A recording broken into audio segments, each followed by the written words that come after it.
하나님의 말씀은 스가랴서 9장 9절로 10절 2절 말씀을 보겠습니다. 이 2절의 말씀이 대단한 말씀이에요. 여러분, 우리가 이게 시온에 따라 크게 기뻐할지어다, 예루살렘에 따라 즐거이 부를지어다. 보라, 내 왕이 내게 임하시나니 그는 공의로우시며 구원을 베푸시며 겸손하여서 나귀를 타시나니 나귀의 작은 것 곧 나귀 새끼니라. 여러분, 이 말 탁 들어보면 예수님의 예루살렘 입성이 이렇게 생각나지 않으세요? 예루살렘 입성하실 때 예수님께서 제자들에게 아무개에 가서 거기에서 나귀 새끼를 데리고 오너라. 나귀를 풀 때 뭐 하느냐? 그러면 주님이 쓰시겠다 하라. 그러면 순순히 보내줄 것이다. 실제로 제자들이 가서 나귀 새끼를 풀어서 데려오는데 주인이 그렇게 물으니까 예수님이 가르쳐준 대로 대답하니까 그냥 가져가도록 허락해 줬어요. 그래서 예수님이 예루살렘에 입성할 때 나귀 새끼를 타고 입성을 하셨어요. 말을 타고 오신 게 아니에요.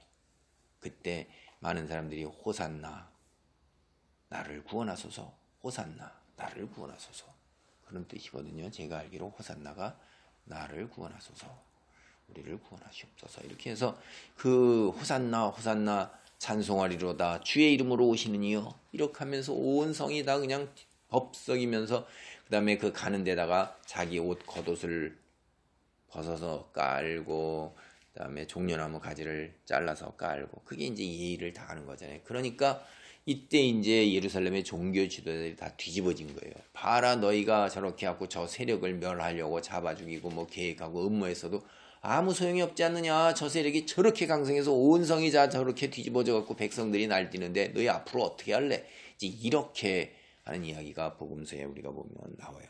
마가복음 21장 9절이나 마태복음 21장 9절입니다. 죄송합니다. 마가복음 11장 9절로 10절, 누가복음 19장 38절, 요한복음 12장 13절 9절에 보면 예수 그리스도께서 나귀를 타고 예루살렘에 입성한 것, 이것은 스가랴서 9장 9절의 예언이 그대로 이루어진 것이다 라고 다 이야기를 하고 있어요.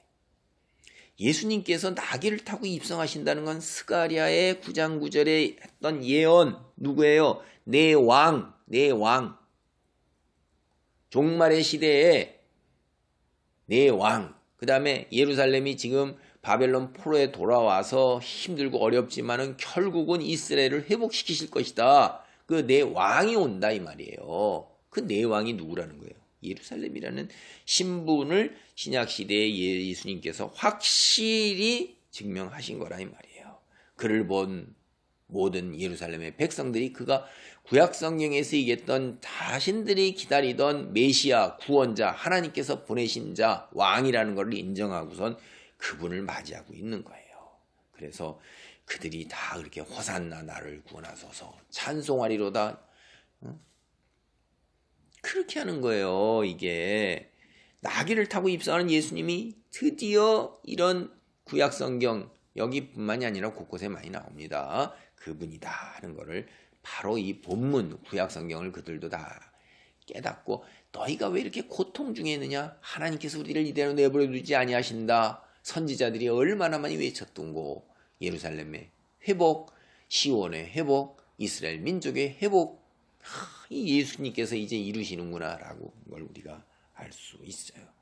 스가랴 선지자가 사실 이것 얘기 아니라 이미 2장 10절에서 시온에게 여호와께서 이 도성에 거주하게 하여 오시는 것, 그거 기뻐하라, 이렇게 벌써 말하고 있어요. 예루살렘을 떠났던, 성전을 떠났던 하나님께서 다시 돌아오신다는 거예요. 스바랴서 3장 14절로 15절도 왕이신 여호와께서 시온에 다시 임하는 것을 기뻐하라고 말하고 있습니다. 성경은 이처럼 여호와가 왕으로 백성들에게 오시는 것을 기뻐하라고 이야기하고 있는데, 시편 47편도 그러고 96편도 그러고 98편도 그러는 거예요. 그러니까 성경이 이미 하나님께서 통치자로 오신다는 거죠. 여러분, 이 오늘 구절을 보세요. 이거는 하나님이 오시는 게 아니라 인간으로서 왕이 입성하시는 거예요. 나귀를 타고 입성을 하시니까 하나님이 영적으로 오시는 것이 아니라 이게 육체의 모습으로 오신다는 거예요. 스가랴만 이런 얘기를 하는 게 아니라고 제가 말씀드렸죠. 에스겔도 다윗 계열의 왕이 올 것을 에스겔 37장 22절 24절에서 이미 선포했었고요. 예레미야도 역시 같은 생각을 뭘로 표현했냐면 가지, 순, 새싹 이런 걸로 표현하고 있어요. 그게 예레미야서 23장 5절이고 33장 14절부터 22절까지 한 단락에서 얘기하는 거예요. 그러니까 스가랴도 이제 여기서 그런 맥락에서 똑같이 얘기를 하는 거예요. 근데 다윗 왕의 계열로 올 것을 분명히 확신하고 있기 때문에 이름은 언급하지 않고 있습니다. 이 오시는 왕이 어떤 분이세요? 공의롭고 구원을 베푸는 자예요. 그렇죠. 예레미야도 23장 5절에서 이 싹이 의로운 싹이라고 얘기하는 거예요. 공의, 이거 의로움. 참 하나님, 우리가 이 세상에 살면서 얼마나 악이 횡행하고 억울한 일이 얼마나 많아요. 도둑질이 얼마나 많고 거짓이 얼마나 많아요. 자기 것이 아닌 것을 정당하지 아니한 방법으로 차지하는 게 다 도둑질이라 이 말이에요. 돈 안 내고 가져가는 것이 아니라 정당한 대가, 자기 소유가 아닌 것에 탐욕을 부리는 건 다 도둑질인 거예요.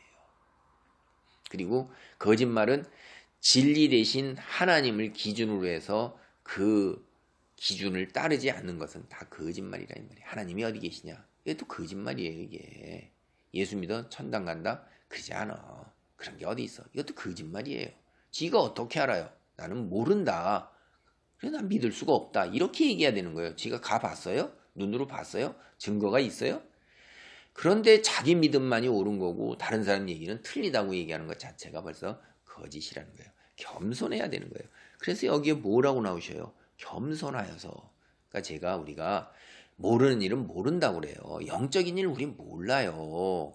그래서 사람들은 때로 조금 벌어질 앞에 미래에 호기심이 있어가지고 점쟁이 찾아가고 점치고 사주 보고 뭐 별자리 점치고 이러는 것 웃기는 거죠. 호기심 때문에 미래에 자기 모르니까 안다고 생각하는 그 사람에게 찾아가는데 그 사람이 알지 어떻게 알아요? 자기가 믿는 거예요. 그냥 그 사람은 점쟁이니까 알 거야 라고. 그래서 그 사람이 얘기해 준 거 그렇구나. 믿고 안 믿고 누구예요? 자기예요. 웃기는 거죠. 다 자기 만족이고 자기 호기심 충족이고 자기 기준으로 해서 나가는 거예요.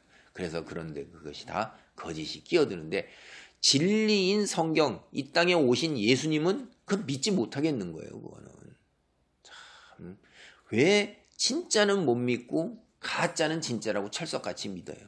어리석고 무지하고 교만하기 짝이었기 때문에 그런 거예요.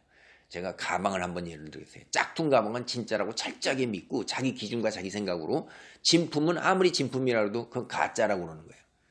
그러면 전문가가 볼 때 어떻게 하겠어요? 아이고 넌 그대로 살아. 그냥 내가 아무리 말해도 안 믿으니까. 고집스럽고 교만스러운 거예요. 그걸 생각해볼 머리도 없는 거라 이 말인 거죠. 참 성경을 보면 그렇게 답답할 수가 없어요. 나는 정말로. 잘 보세요. 여기서 선지자들이 예언하는 메시아 언제나 공의로운 통치를 할 인물이에요. 우리는 억울함이 다 해결되고 이때는 악이 다 사라지는 거예요. 너무나 감사한 거예요. 내 한에 맺힌, 바르게 살고자 해서 가슴에 맺힌 것들, 나의 마음속을 다 보여줄 수 없는 것을 하나님께서 다 해결해 주셔서 이때 내 마음에 평화와 기쁨이 넘친다 이 말이에요. 자, 그 다음에 이 오실 왕이 겸손해서 나귀를 타는 것, 나귀 새끼를 타요. 여러분 이게 원래 우리가 사사시라는 것들 이런 거 5장 10절이나 10장 4절이나 12장 4절 이런 거 보면 사실 나귀라는 게 왕을 포함한 귀족이 타는 짐승이었을 가능성이 굉장히 높습니다. 그래서 우리가 어쨌든 이 나귀가 왕과 귀족이 타는 짐승이었을 가능성도 있는데다가 일단 성경은 분명히 겸손하다고 했어요. 겸손하다고. 이게 무슨 얘기냐면 말을 타고 오면 뭔지 아세요? 말이라는 것은 무력이에요.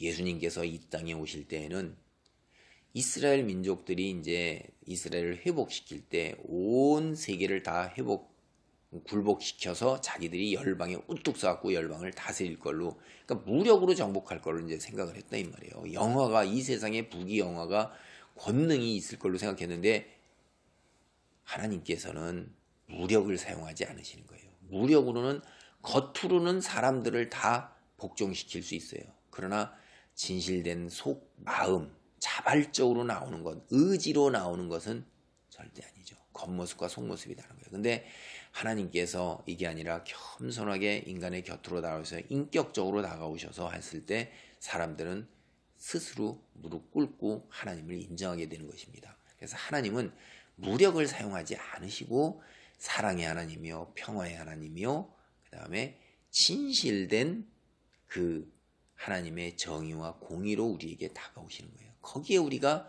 진실로 무릎을 꿇고 그 다음에 그 진실 속에서 내 자발성으로 내놓는 것 속에서 내 목숨까지도 내가 스스로 내놓을 수가 있는 거예요. 한거를 하지 않는 거죠, 우리가. 그래서 우리가 참 대단한 겸손함이다, 이런 거예요. 여러분, 시온의 왕의 능력은 군사력과 무력에 있지 않습니다. 시편 33편 16절로 17절 이런 말이 있어요. 많은 군대로 구원 얻은 왕이 없으며 용사가 힘이 커도 스스로 구하지 못하는도다. 구원함의 말, 호스, 말, 이것은 헛것이며 그 큰 힘으로도 구원하지 못하는도다. 하나님의 구원은 무력으로 이루어지는 것이 아닙니다. 왕이 입성한 후에 벌어질 일이 보세요. 10절에 이렇게 돼 있어요. 스가랴서 9장 10절에 내가 에브라임의 병거와 예루살렘의 말을 끊겠고 전쟁하는 활도 끊으리니 그가 이방 사람에게 화평을 전할 것이요 그의 통치는 바다에서 바다까지 이르고 유브라데 강에서 땅끝까지 이르리라. 에브라임은 북이스라엘을 지칭하는 거고 이스라엘 민족을 지칭할 수 있어요. 예루살렘은 남유다를 지칭하는 거예요. 그러면 이스라엘 전체에 어때요? 병거와 말, 전쟁하는 활 다 하나님께서 어떻게 하세요? 끊는다고 그러시잖아요. 그러니까 여기서 말이라는 것이 우리가 전쟁하는 활, 병거, 무력을 얘기하는구나 라는 걸 금방 여기서 알 수가 있죠. 하나님께서는 무력을 사용해서 군사적 힘을 의지해서 살아왔던 이런 이스라엘 민족을 이제 하나님만을 의지하도록 그렇게 만드신다는 거예요. 그리고 두 나라를 한 나라로 만드시는 거예요. 에브라임과 예루살렘 한 나라가 되는 거예요. 이건 이미 에스겔 선지자도 막대기 2개 가지고 하나로 묶는 걸로 얘기를 했어요. 이사야도 이새의 뿌리 통치 아래 두 나라가 서로 적대적 관계를 접게 된다고 11장 10절로 13절 얘기했고 에스겔 선지자도 두 막대기 비유해서 37장 16절로 20절에서 그런 얘기를 했어요. 하나님께서 전쟁 무기를 다 제거하신 후에 메시아 왕은 온 세상에 평화를 선포하는 거예요. 그게 어디예요? 바다에서 바다예요. 땅의 시작에서부터 땅의 끝까지가 바다에서 바다잖아요, 인간이. 그 다음에 뭐예요? 유브라데 강에서 땅 끝까지. 이 비유는 온 세상 천하에 이제 하나님께서 똑같이 화평을 전해서 이스라엘 민족과 온 열방 세상 사람들 사이에 화평만이 존재하게 된다는 거예요. 그들도 우리 앞에서 봤죠. 어떻게 된다고 그랬어요? 놀라운 거예요. 저는 9장 7절에 보면 블레셋 사람 남아서 우리 하나님께로 돌아와서 유다의 한 지도자같이 되겠고 에그로는 여부스 사람같이 되리라. 블레셋이 이방을 대표하는데 이방 사람들이 어떻게 돼요?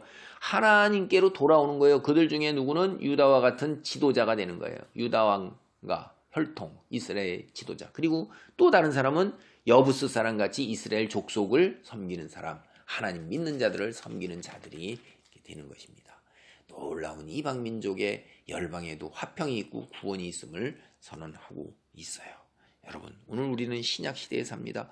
이 말씀이 그대로 이루어져서 오늘 구원이 온 세상 열방에 다 선포되었잖아요. 우리가 오늘 이 자리에 있는 것도 이스라엘 민족이 아님에도 불구하고 우리는 하나님의 놀라운 구원의 성취가 이루어진 걸 우리는 우리 자신에게서 확인하는 거예요. 기적이에요. 우리가 어떻게 예수 그리스도를 알고 하나님을 알고 세상에 나의 뿌리와 근원과 나 죽은 이후의 영적인 세계와 앞으로 세상에 임할 마지막 종말의 시대를 알 수가 있겠어요. 하나님께서 성경을 주시고 우리한테 영으로 부어주셨기 때문에 요엘서에 나오는 하나님의 영이 우리에게 임해서 이제 깨닫게 되는 거예요. 다 똑같이 성경을 읽어도 하나님의 말씀을 소설로, 신화로, 창작으로, 허위로 만들어낸 것으로 그렇게 했으면 좋았을 것을 하고 고백한 걸 쓴 걸로 뭐 등등 온갖 걸로 다 밀어붙여서 진실이 아니라고 그러잖아요. 우리는 이것이 진실임을 믿습니다.